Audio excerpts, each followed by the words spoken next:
pouvez vous asseoir. Désirez trouver.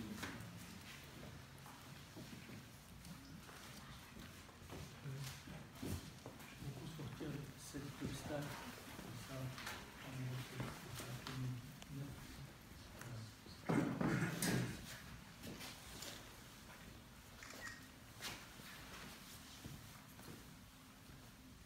Saint Grégoire de Nazianze, commentant le baptême,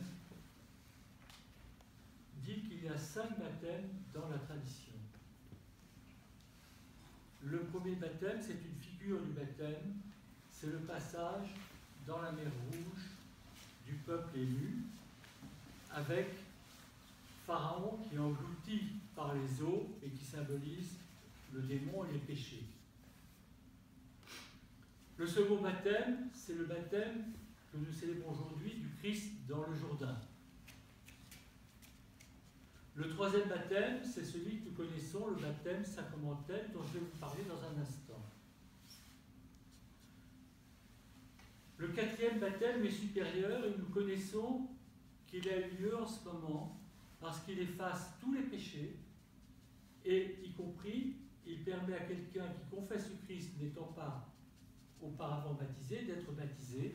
C'est le baptême du sang. C'est un immense baptême puisqu'il n'est terni par aucun péché. Et quelqu'un qui est baptisé, qui confesse le Christ, quels que fussent ses péchés, s'il est baptisé, il va au ciel directement, il reçoit la couronne de martyr, il est commémoré comme un saint, celui qui meurt pour le Christ consciemment. Et nous avons beaucoup de martyrs coptes, en ce moment beaucoup de martyrs syriens, qui ont été crucifiés, qui sont morts crucifiés, décapités, torturés, et qui n'ont pas voulu devenir musulmans, comme ça leur a été proposé, pour confesser leur foi chrétienne. N'imaginez pas que toutes ces personnes étaient sans péché. Bien entendu qu'il y avait parmi eux des pécheurs. Et bien aujourd'hui, ce sont tous des saints, et vraiment de vrais saints. Et pourtant, Saint Grégoire de Nazianze met un baptême plus grand encore que celui-là. Et l'auditoire à l'époque, nous sommes au 5e siècle, s'étonne de savoir qu'est-ce qui peut être plus grand que le baptême du sang. Et il le dit. C'est le baptême des larmes. Parce que les baptêmes des larmes, à condition qu'on ait reçu le premier baptême, et là, il sera paraphrasé plusieurs fois par Saint Jean Climac et plus tard par Saint Simon Théologien, encore plus tard par Saint Grégoire Palamas, qui reprendront le même thème, spirituel et théologique. Le baptême des larmes est plus grand que le premier baptême sacramentel. Il en est la continuité, il en est l'exactitude, perfection, parce qu'il a la possibilité de purifier l'âme de tous les péchés qu'elle a commis depuis le baptême sacramentel qu'elle a reçu. En réalité, nous sommes dans une théologie de la parabole des talents, c'est-à-dire qu'il faut faire fructifier le talent de chaque sacrement que nous avons reçu. Et le baptême, il n'est pas inerte en nous, ce n'est pas un souvenir avec de jolies photos, c'est quelque chose c'est une grâce qui a été déposée en nous, qui est vivante, et qui est la source du repentir, qui est la source de la confession de nos péchés, qui nous permet ensuite de recevoir l'absolution. Et l'exemple parfait qui nous explique le sens du baptême des larmes, qui est tout à fait distinct du fait qu'on soit délié des péchés par le prêtre. C'est l'exemple du prophète David. Le prophète Nathan est envoyé auprès du roi David. Et Nathan va parler par figure, par parabole. Roi, il y a chez toi un homme impie devant Dieu. Le roi l'écoute. Mais qui est cet homme? Qu'a-t-il fait? Eh bien voilà, c'était un homme fort riche qui avait des troupeaux extraordinaires, des vaches, des moutons, des chèvres. Et en face de chez lui habitait quelqu'un qui avait une unique petite chevrette qui l'entourait de toute son affection. Et tu sais ce qu'a fait cet homme, roi? Plutôt que de prendre des chèvres ou des moutons ou des bœufs dans son immense troupeau, il a volé la chevrette de son voisin pour la donner à ses amis. Et David dit, cet homme mérite la mort. Et le prophète Nathan dit, c'est toi cet homme. Car vous vous souvenez que David avait pris la femme d'Uri. Il avait volé la femme d'Uri. Il était dans le meurtre et l'adultère, puisqu'il l'avait envoyé en première ligne se faire tuer.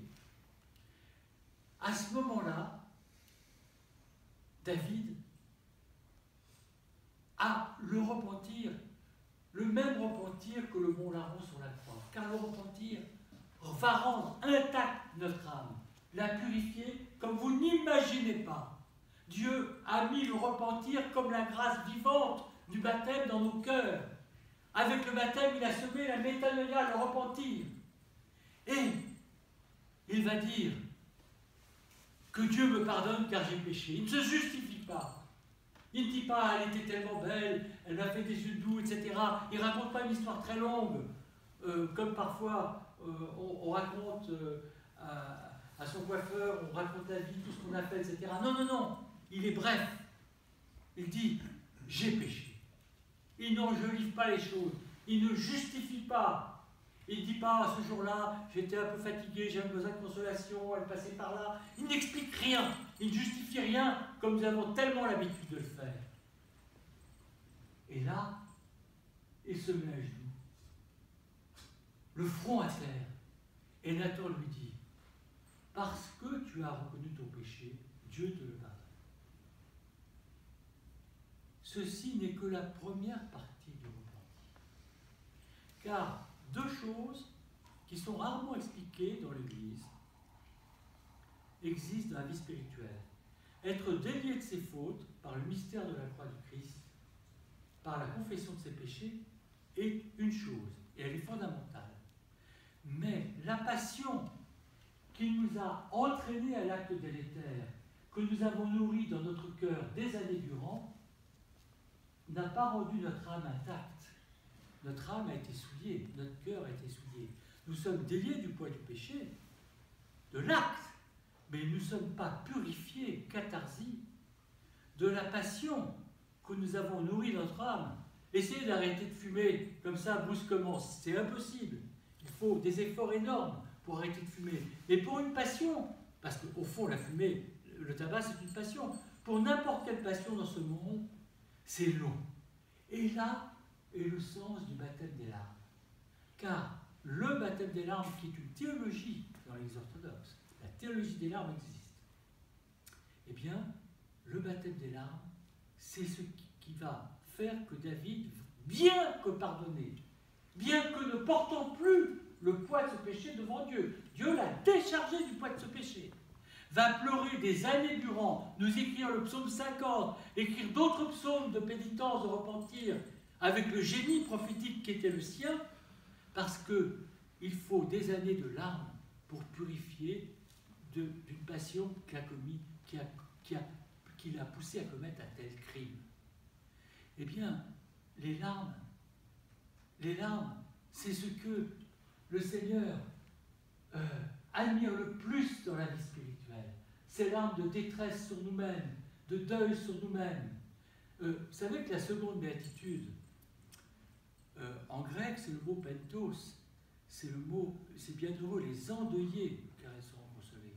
Or, quand on est dans l'Orient, moi je suis d'une vieille famille grecque à l'origine, et en Orient, on sait ce que c'est que le deuil. Le deuil, à l'époque du Christ, on louait des pleureuses professionnelles. Mais le deuil, tout le monde est en larmes. En Orient, aujourd'hui encore, quand quelqu'un meurt, tout le monde pleure. Le deuil est synonyme de larmes. Et quand le Christ parle en disant « Bienheureux les endeuillés, car ils sont consolés », il parle du baptême des larmes. C'est le commentaire de saint Simon le théologien que je vous donne là. Les larmes, c'est les larmes, c'est un charisme. Ne pensez pas que ces larmes viennent simplement par une espèce de côté émotionnel humain. Les larmes de la vision des péchés, comme la vision des péchés elle-même, sont des charismes accordés par le Seigneur. il y a deux choses qu'il faut dire sur la vision des péchés. Je m'interromps là parce que on fait beaucoup de confusion. On insiste beaucoup dans la littérature patristique sur l'importance de voir ses péchés. Je peux vous citer un texte qui est admirable, qui est la clé de la vie spirituelle. C'est ce texte de saint Isaac le Syrien qui dit « Mieux vaut gémir un quart d'heure sur ses péchés et pleurer que d'exercer la journée entière un regard de miséricorde sur le monde. » Et il dit « Celui qui voit ses péchés est plus grand que celui dont la prière ressuscite à mort. Voir ses péchés est plus désirable que voir les anges. » Un fils spirituel questionne son abbat, son père spirituel, sur cette parole de saint Isaac le Syrien en disant « Mais celui qui ressuscite à mort, c'est un immense saint qui est loin du péché. Comment pourrait-il être plus grand que celui qui voit ses péchés pourrait-il être plus grand qu'un saint qui est tellement écouté de Dieu que sa prière ressuscite à mort. » Et le vieil abbat dit « Mon enfant, celui qui ressuscite à mort n'a ressuscité qu'un mort extérieur. Celui qui voit ses péchés ressuscite son mort intérieur. » Mais la vision des péchés, elle est double. Elle peut être bonne et mauvaise. Si nous essayons de nous remémorer par notre mémoire les péchés, Satan intervient et quasiment, on est certain qu'à la fin, on aura envie de le commettre une deuxième fois. Il va nous procurer des sensations, des choses liées à ces péchés qui sont graves. La vision des péchés ne peut être que charismatique, c'est-à-dire c'est un don qu'on demande à Dieu dont le but seul et unique, ce n'est pas l'effort de mémoire. On se met devant Dieu, nu, et on dit « Seigneur, montre-moi par ta lumière les ténèbres intérieures que tu dois, par ta lumière, chasser de moi. » C'est-à-dire, la lumière jaillit dans les ténèbres. Elle jaillit dans nos ténèbres intérieures.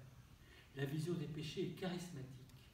Elle est un don du Saint-Esprit et elle s'accompagne des sanglots intérieurs, des regrets, de ce qu'on appelle le repentir. C'est-à-dire, tout d'un coup, on est saisi de componction. Le mot exact, c'est la componction devant le désastre spirituel de notre âme, le mal que l'on a fait à quelqu'un, etc. Dans les textes préparatoires de l'Église orthodoxe à la communion, dans le triomphe de Carême, nous avons cette théologie des larmes, c'est-à-dire que nous demandons à Dieu, dans les prières, accorde-moi les larmes de la pécheresse, accorde-moi les gémissements du publicain, accorde-moi les larmes du roi David.